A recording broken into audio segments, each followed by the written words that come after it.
इतिहास सिर्फ तारीखों का संग्रह नहीं होता। कुछ क्षण ऐसे होते हैं जो सदियों की दिशा बदल देते हैं। आज की कहानी भी ऐसी ही है, दो शासकों की, दो सोच की और दो युद्धों की। पृथ्वीराज चौहान और मोहम्मद गौरी। 12वीं शताब्दी का भारत, राजपूत राज्यों में बंटा हुआ देश। हर राजा वीर, हर राज्य शक्तिशाली, लेकिन एकता का अभाव। इसी समय अजमेर और दिल्ली पर शासन कर रहे थे सम्राट पृथ्वीराज चौहान।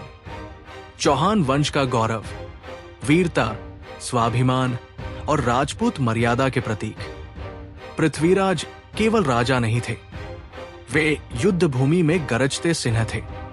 धनुष, तलवार और रण कौशल में निपुण। लोक कथाएं कहती हैं वे शब्द सुनकर लक्ष्य भेदने वाले योद्धा थे। लेकिन हर महान योद्धा की तरह उनकी ताकत ही उनकी कमजोरी भी थी। उधर पश्चिम में अफगानिस्तान की पहाड़ियों से एक महत्वाकांक्षी शासक भारत की ओर देख रहा था। मोहम्मद गौरी।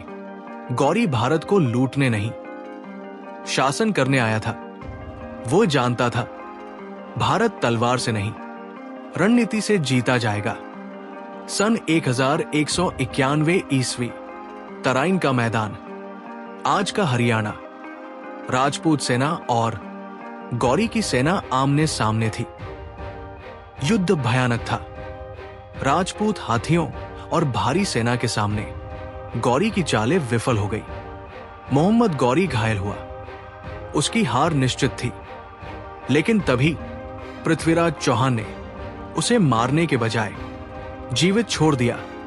राजपूत मर्यादा कहती थी, भागते शत्रु पर वार नहीं किया जाता। यही क्षण इतिहास का सबसे बड़ा मोड़ बन गया। विजय के बाद पृथ्वीराज ने न तो पीछा किया, न सीमाएं मजबूत की। राजपूत राजा उत्सव में व्यस्त हो गए और उधर मोहम्मद गौरी अपनी हार से सीख रहा था। 1 साल बाद सन 1192 ईस्वी, तराइन का वही मैदान। लेकिन इस बार गौरी बदला हुआ था। तेज घुड़सवार सेना, रात में हमला, झूठी वापसी की चाल।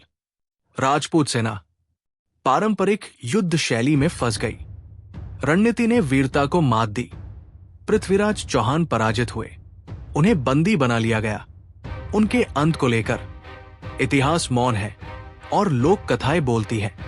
कुछ कथाएं कहती हैं अंधे किए जाने के बाद भी पृथ्वीराज ने शब्दभेदी बाण से मोहम्मद गौरी का वध किया। कुछ इतिहासकार कहते हैं उन्हें बंदी बनाकर मार दिया गया। सच जो भी हो, भारत ने एक महान योद्धा खो दिया। तराइन के दूसरे युद्ध के बाद दिल्ली सल्तनत की नींव पड़ी। भारत के इतिहास ने एक नया मोड़ लिया। ये युद्ध सिर्फ एक राजा की हार नहीं था, ये मध्यकालीन भारत की शुरुआत थी। इतिहास हमें यही सिखाता है, केवल साहस पर्याप्त नहीं, समय के साथ सोच और रणनीति बदलना भी आवश्यक है। पृथ्वीराज चौहान वीर थे, सम्मान के प्रतीक थे, लेकिन रणनीति में चूक गए। और मोहम्मद गौरी हार मानने वाला नहीं, सीखने वाला शासक था।